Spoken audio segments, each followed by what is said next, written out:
It's been a few years since this football game meant this much this late in the season. San Diego State taking on Boise State with first place in the Mountain West at stake and the ability to control your own destiny as the games wind down to a precious few. Steve Perez along with Louis Weiner, Aztecs All In. Louis, it's a big game. Some ticket deals offered, 2 for $40. Some complimentary ones for some of the locals in the armed forces as a show of appreciation for Veterans Day this week. The home crowd is really needed at Snapdragon Stadium for this one this week, right? Yeah, big game, Steve. Lucky Sutton and Trey White talked to the media this week. They talked about getting over the Hawaii game and getting set for the Boise game. We'll hear from that in a few minutes. All right, the Aztecs with the better overall record, 7-2, while the blue turf team from Boise, Idaho, the perennial pick to win the Mountain West, is 6-3 overall, but both teams 4-1 in conference play, right? Both coming off big losses. The main difference is the blue team had a bye, and they don't lose 2 straight very often, and very seldom, did you know, do they lose coming off a bye. They are 17-1 since joining the conference out of bye weeks. Aztecs, meantime, one of 34 schools in the FBS with 2 or fewer losses on the season to date. Yeah, they are good. That's a good team. San Diego State has a big test ahead of them, and they will be facing a Boise State team without the starting quarterback, Maddox Madsen, injured in the previous game before the bye week against Fresno State, a lower leg injury. And Spencer Danielson, the coach, talked about it yesterday, how Max Cutforth will be starting this week. He's a former walk-on. Let's hear what he had to say, as well as him praising Coach Lewis and the Aztecs. I do think he's going to be back this season, which is really exciting, but he's going to be out this week. And I talked to him, he's going to be an assistant coach for us this week as he fights to get healthy. And we're going to pour into Max, believe in Max Cutforth, and excited for him to take the reins and be QB1 going this week. San Diego State-wise, huge game, huge opportunity this weekend. I mean, Sean Lewis, the job he's done this year, hats off to him. I mean, he's absolutely a guy that'll be in the Coach of the Year conversation. I mean, what they've been able to do. And I think I got a lot of respect for how they do it, too. I mean, you look at their roster, and I've talked to our team about this. They got a bunch of returning starters from last year. And that's uncommon in this space. Obviously, that's something we want to double down on, too, is making sure we keep our players. We focus on keeping our talent here. And they did that. And they did a really good job, either through high school kids or the portal, finding ways to even create more competition. So, I mean, they're a very talented roster. I've talked to a couple coaches that have played them, and they just say, Coach, one thing you got to be ready for, they're going to play very, very hard. And that's what I hope guys talk about our team when they call coaches that have played us, right? And that's hats off to Coach Lewis, hats off to their staff. I mean, and you watch it. They got an edge about how they play in all 3 phases, and they know what it takes to win. They know what it takes to win. This is a really good football team. I mean, they've traveled a bunch of places. They played really good teams. They shut out Cal at home and beat them up. And you can see kind of the season Cal's having. They just beat Louisville. So they're a talented team. They play really, really hard together.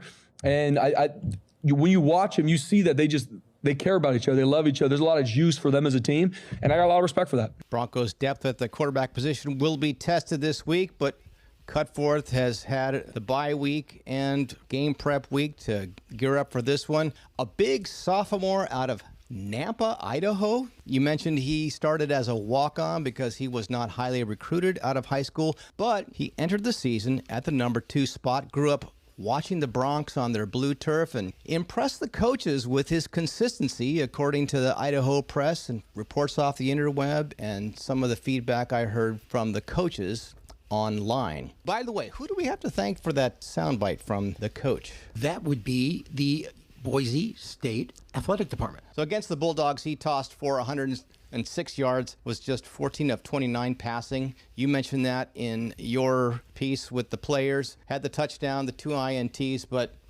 Lewis, I expect him to have better protection if the Broncs go to school on that Hawaii game. What do you think? Yeah, I expect that as well. And Boise, without Madsen, they're just not used to playing with him. Remember, he, junior captain, threw for nearly 2,000 yards, 15 touchdowns, 7 interceptions this season. And, of course, he helped lead Boise State to that 12-2 record last year in the spot in the college football playoff berth. So he has been the guy. So it'd be interesting to see how the team and the players adjust to the backup quarterback in a very big game. He's being put in a position that he's never been put in before, and I think the Aztecs defense will want to take advantage of that. Boise is not without its protection on the offensive line. They seem to have a pretty deep offensive line, and we met with Cage Casey during the media days in Las Vegas. He is one of the highest graded left tackles in the nation, did you know, and has participated in 600 offensive snaps. A redshirt junior, a big guy that impressed me during his comments during media days. I always find the offensive linemen to be very thoughtful, and I expect will lead that offensive line in trying to keep all of those Aztecs off of the back of Max, and we will see how he handles that. One more note about Boise State. You got a local guy coming in on the defensive line. He was also at media days out of Mount Carmel High School,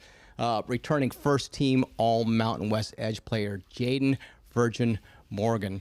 And he's had at least one tackle for a loss in 13 of his last 18 games, and one of 4 players in the country to record at least 6 tackles, 3.5 tackles for a loss, 1 sack, and 1 forced fumble in a single game this season. So the Aztecs offensive line will be challenged keeping people like him. And once again, I've been impressed with the depth of the Boise State team throughout the years, how they are able to just keep rolling along despite what they have going. Because reports from the Blue Camp, they are like the Aztecs at this point, or any football team in the season. They're banged up in spots, and notably for them on the offensive line, and like the Aztecs, they've lost a wide receiver to injury for this season, but they will get another back who was out against Fresno for disciplinary reasons. Want to take a moment to look back at that last game that the Aztecs played in and the coach's thoughts, and then we will roll right into your visit with the players. Lewis, that Hawaii game, toughest loss of the 2 Aztec losses on the season in my mind. Conference game, first of all. Ends a 6-game winning streak, second of all. Third of all, breakdowns in all 3 phases of the game. And worst of all, final score, Rainbow Warriors 38, Aztecs 6. My take upon reflection of the game had a preliminary one. It was early on Sunday morning at the time. As mentioned in the post-game episode, on paper, felt the Aztecs were the better team. But as I mentioned earlier in the season, doing my Cosell imitation, that's why they play the game. Or was that Chris Berman? Either way, just like that surprise win at home against Cal. The feeling, though, was the Aztecs would grind it out and get at least a 2-score win on the island. Odds makers thought so, too. But in Ching Complex Saturday night, the Rainbow Warriors staged Monsoon Massacre. And listening to people who were there, we just watched on TV, and sympathies with the TV crew outdoors because I've been in their shoes. That torrential nature of the rain throughout most of the game was unexpected, and on the island, it tends to come with a heaping helping of wind. The home team, they embraced the foul weather, played better in the conditions. The game was out of reach at the half. Redshirt freshman slinger Micah Alejado moved like it was a bright, sunshiny day. Aztec secondary with Chris Johnson out. Those in the secondary taking his place and playing man coverage on Hawaii's best receiver, Jackson Harris. It made him look like a human highlight reel. 3 Harris TDs torched a vaunted secondary in the process. The Hawaii defense stuffed the box, and the Aztecs' run game suffered. Lucky Sutton had just 42 yards on 7 carries in the first half, and the Aztecs' front on the offensive line started losing control of the line of scrimmage. Jaden Denigal, the quarterback for the Aztecs, looked like any other quarterback would under constant pressure, who had to throw on every down once so far behind. Had the 2 interceptions, 1 return for a touchdown, fumbled once, a lot of 3 and outs. He was sacked 4 times. The Aztecs must do better than that against a Boise State front that is just as physical and dangerous. Passing game limited, according to Lewis, by a banged-up QB in Denigal who is not getting the reps in practice. Defense is now zeroing in on Jordan Napier with the season-ending injury to Jacob Bostic. And a better job of defenses preparing for the Aztecs. Now there's more games to review. We've seen the efforts to get Napier more touches in the last few games. Some have worked, many have not. The issue of missed tackling on defense was raised for Coach Lewis, and in a nutshell, he says they faced a good team with a good quarterback and receiving core, and they need to take better angles. After a game like that, though, Lewis, you wonder about the team's psyche. You go in there 7-1, feeling invincible, and then have to look at that final score at the end. Coach's take, hey, we're a good team. Had a bad night on the islands. Boise State coming in, though, was curious if Coach Lou had changed his messaging any with the team as a result and how they might have responded. Nope, he says. By the way, that process of preparation, which is staying consistent, contains a healthy dose of humility to go with that championship stare down they have on tap. There's no panic, no excuses, just process. I'd like to think that as you guys are sitting here, like I'm still the same coach that I've been for the past, this whole season since I've been here, right? Like I'm confident in our approach. I'm confident in our process. There's things that we need to continue to emphasize, and there's things that we need to continue to learn. And again, like that's the joy of competing, right? And if we're going to talk about, hey, process over results, then we can't deviate from our process just because we came up short this past weekend and we didn't justify or get complacent that everything is perfect with our process through the past 6 weeks. Like we're always looking to improve. We're always looking for how we can do this together better, and we're never going to shy away from the hard work to do both those things. And we're constantly asking, how can we do this better? We've been asking that for the past 6 weeks, even when we've been winning, right? And just because we came up short, we're not going to stop asking that question, right? Like that's never going to be who we are, to feel that we've arrived, that we're comfortable, that we're going to grow complacent. Like we're going to continue to push edges, and this climb that we're on never freaking ends. Now, that element of humility he mentioned, I found that interesting because if you think you've got all the answers, you know the type. Not only are you fooling yourself, you're wrong. So the only way you get better is to have a little humble pie and also try to find joy in that entire process, says Coach.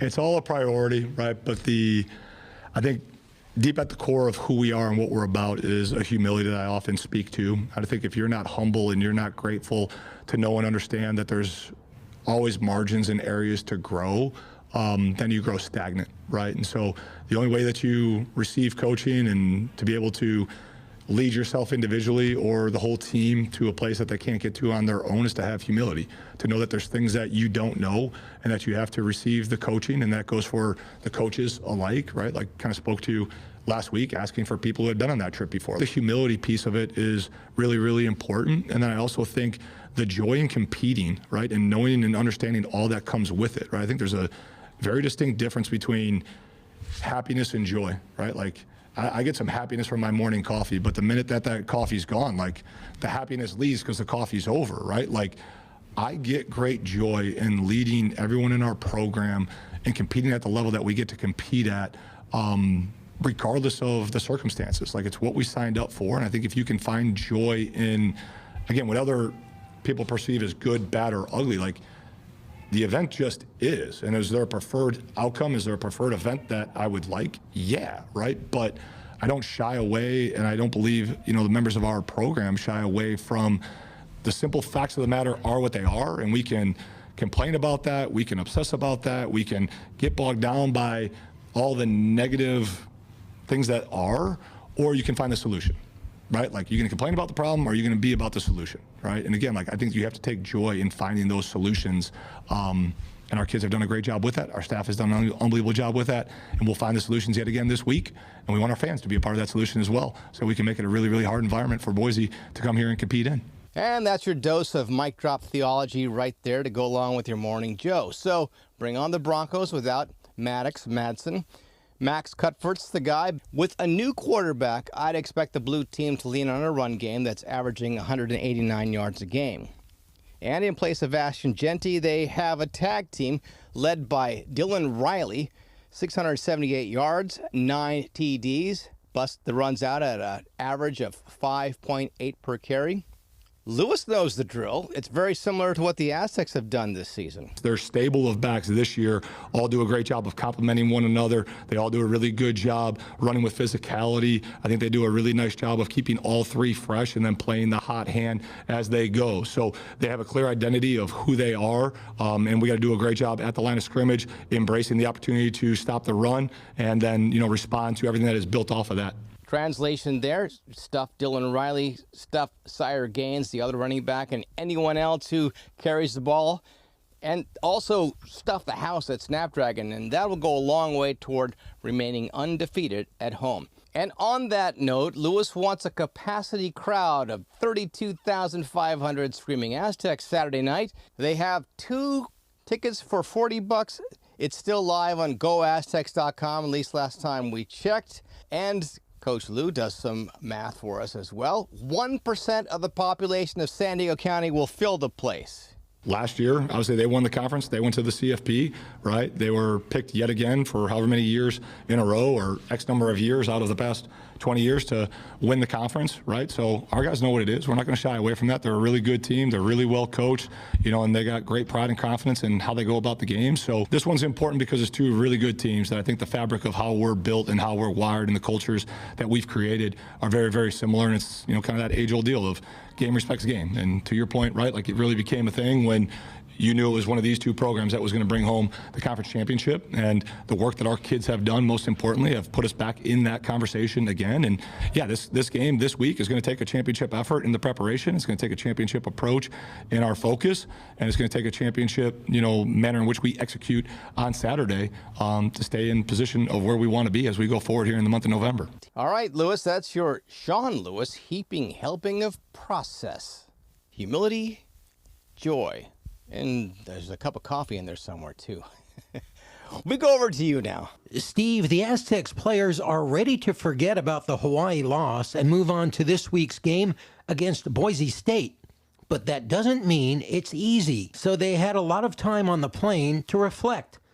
Lucky Sutton and Trey White were the players chosen to meet the media this week, and they shared their feelings.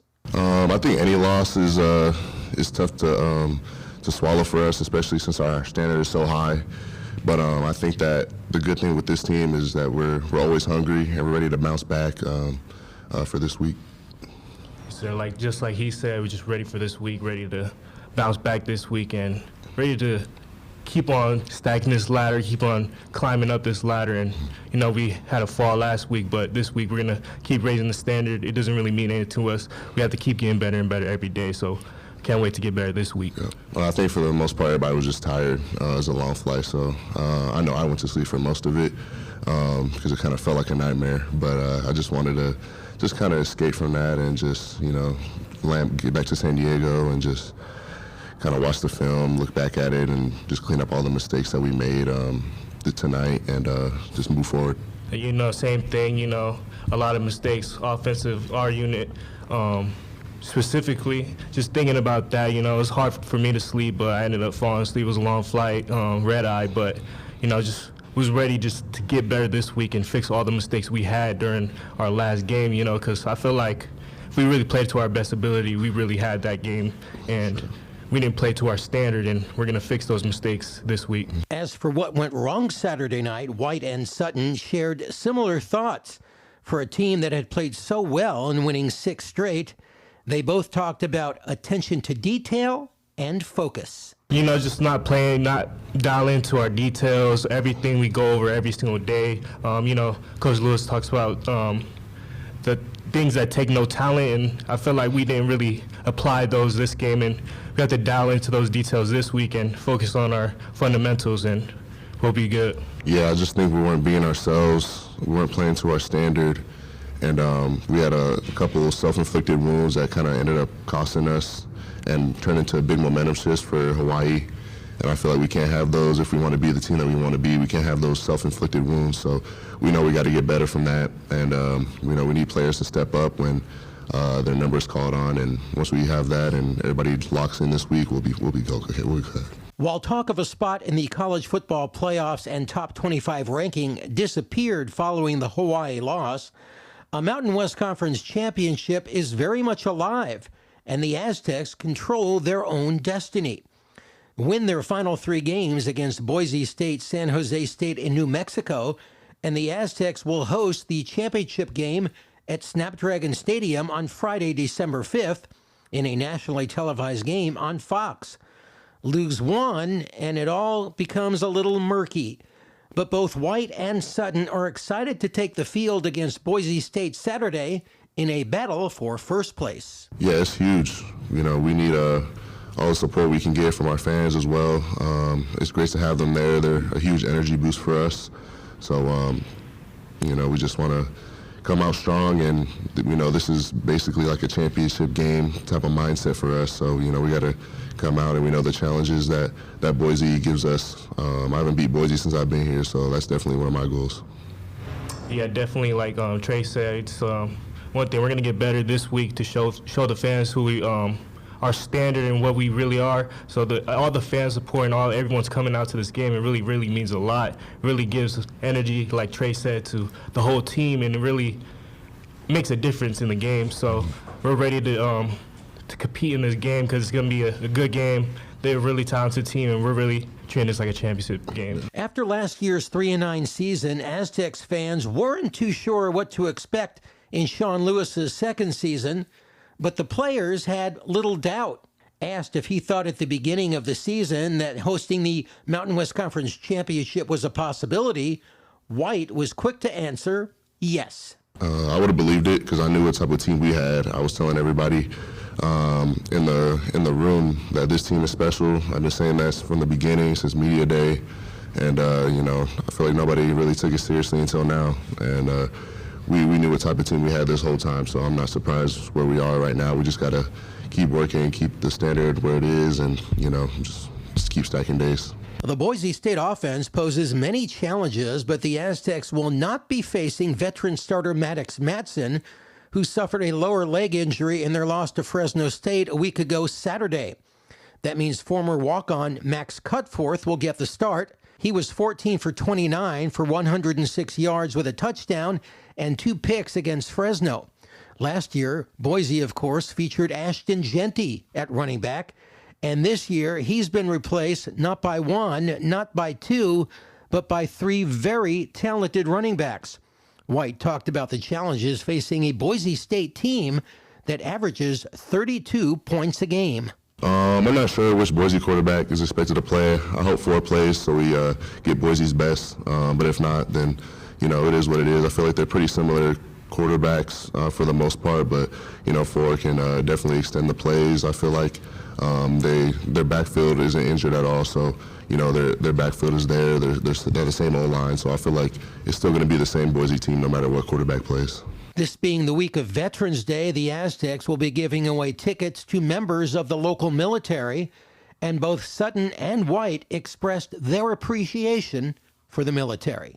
It means a lot. My dad retired from the Navy, so I'm from a military family, and all the veterans, we all play for them, play for everybody, and just salute to all the veterans, all the military that are out there. And if any veterans are coming to the game, we'll be really appreciative, and we're going to try to put out a game for all of them. Yeah, I feel like our off-season was pretty much centered around, people that put their lives on the line for us. And, it was a huge thanks to them, shout out to them. And we appreciate their service for sure. Us going to the fire department as well. We went to a military base over the off-season. We kind of have that military mindset. We can't leave our brothers, can't let our brothers down, and I feel like we take a lot of things from them, so we appreciate them. So the Broncos started the season hot with the number 25 AP preseason ranking, as you know, Lewis, but then they stumbled out of the gate with South Florida. They had that West Coast style offense, and they are still expected to run it, but I expect them to feature the run game more because they were producing points in an impressive fashion throughout the season until that Matson injury. But aside from that loss to Fresno, they've remained the big blue dog of the conference, and they've got a 7-game winning streak on the road in the Mountain West. Aztecs expected to get the best from the big blue dog in Boise State. Yeah, this is a battle for first place, despite the Aztecs losing to Hawaii, where they lost any chance at a college football playoff berth or a top 25 ranking. Some of my friends I chat with are sort of downplaying this game and pumping up SDFC. They sold out Snapdragon this week. They won their first playoff series, and they have another playoff series starting Monday. And I'm trying to say this is a huge game for the San Diego State football team. And if San Diego doesn't show up for this game, I'm trying to think, what game would they show up for, Steve? And this is Boise State college football playoffs last year, first place on the line. I mean, if you can't get people into the stadium for this game, I struggle to figure out how they can get people in. What do you think? I think that's an issue that's above my pay grade. I don't have access to all the ins and outs, the cash flows they're getting, but I imagine that professional team is kind of helping carry some of the load, and it may be a situation where you're trying to hold your pricing integrity at the expense of pricing out some family type members that might otherwise attend the games. So not a controllable. They're not paying me to give them any input. So plus this is coming out for them for free. And you know what they say about getting what you pay for. Yeah, that's true. Why don't we say we switch over to hoops? What are you thinking?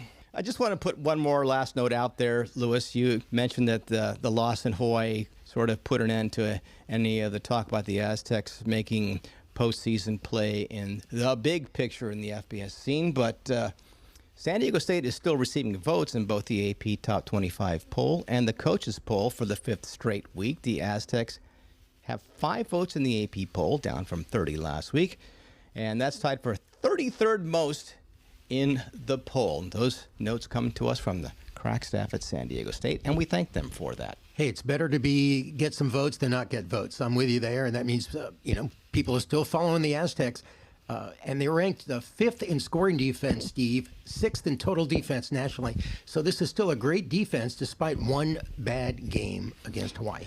Okay, so we will look forward to coming to you after the Aztecs take on Boise State to see how they fared. I mean, it is that these are the moments in the week where I wish they could just play the doggone game, but I'm sure they can use all that practice time to their advantage. And let's move on to men's basketball and women's basketball, shall we?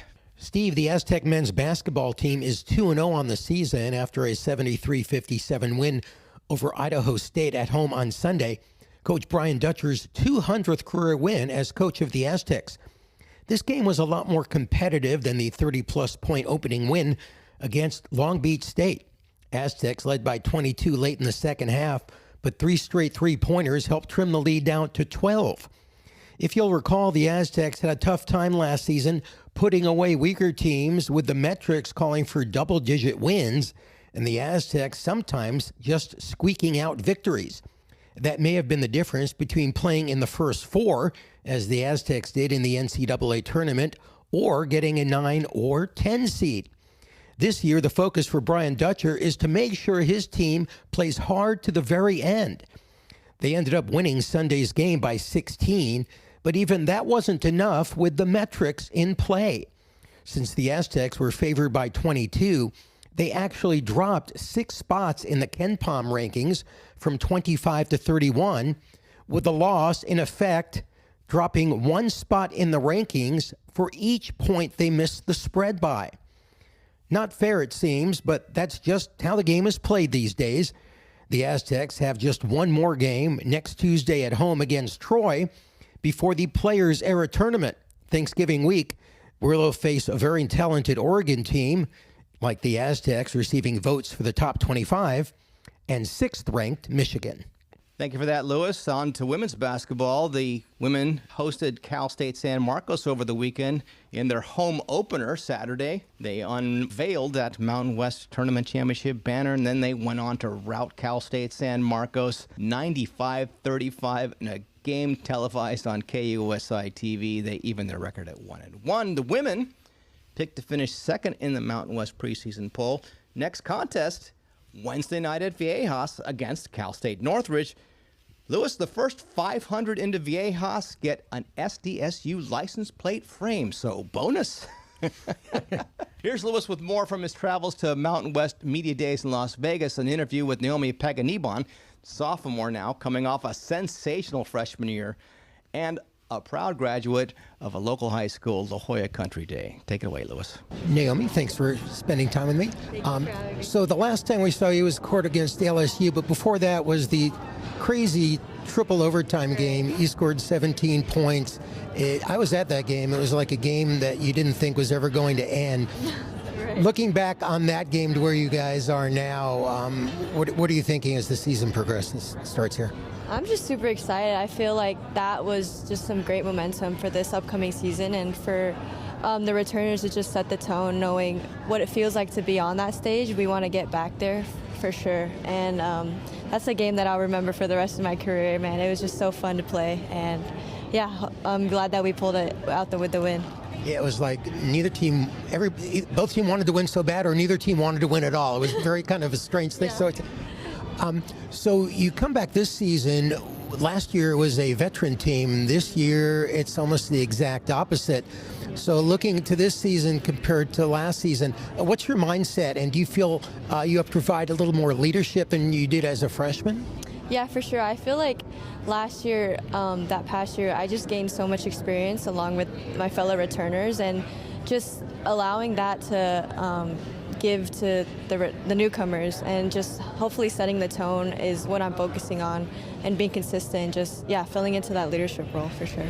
So last year you were one of the younger players, and you look to the older players for leadership. You have some great freshmen coming in this time.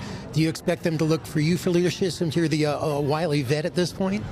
Yeah, it's kind of weird to think of us sophomores at vets, but I'm just embracing it, and they're really eager to learn and really coachable and teachable. So they're making it really easy, asking the right questions, and we're just going to be there to help them whenever we can, so we can really elevate.